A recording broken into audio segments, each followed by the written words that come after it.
ঠিক আছে। আচ্ছা, আলহামদুলিল্লাহ আমরা গত একদিন আমরা কক্সবাজারে অতিক্রম করেছি।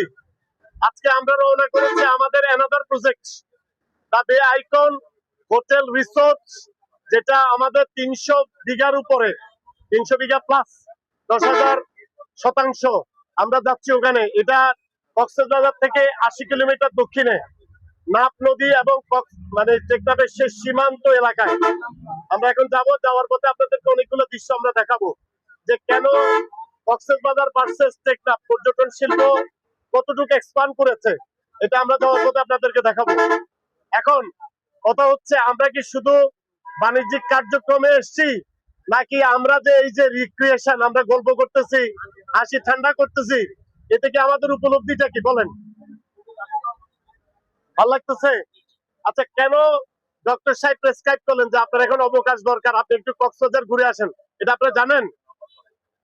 জানেন না? আচ্ছা, যখন আপনি কর্মব্যস্ত থাকেন, মানসিক প্রেশার নেন, মানসিক ডিপ্রেশনে থাকেন, তখন আপনার হরমোন লেভেল 0 হয়ে যায়, তখন আপনার সুস্থতার রেটিং কমে যায়, তখন আপনাকে বলে যে আপনি সমস্ত চিন্তা বাদ দিয়ে কক্সবাজার যান বা ভালো একটা স্বাস্থ্যকর পরিবেশে যান, যেখানটায় গেলে আপনি রিল্যাক্সে থাকবেন। তখন আপনার সেরাটোনিন, ডোপামিন, এন্ডোফিন, মরফিন এই হরমোন গুলো ব্যালেন্স হয়ে আসবে, তখন আপনি উৎফুল্ল থাকবেন। যেমন আমার সাথে এই গাড়িতে একজন আছে, মিস্টার তানভীর, রূপগঞ্জে বাড়ি। উনি এতটাই উদ্গ্রীব, উৎকণ্ঠা এবং এতটাই হরমোন সিক্রেশন হয়েছে, উনি আমার সাথে বিচে গিয়ে একবার এদিকে ঝাঁপ দেয়, এদিকে লাফ দেয়, এখানে ডুব দেয়। ওনাকে ধরে রাখা বেপরোয়া, ধরে রাখা জটিল হয়ে গেছে, বুঝছেন?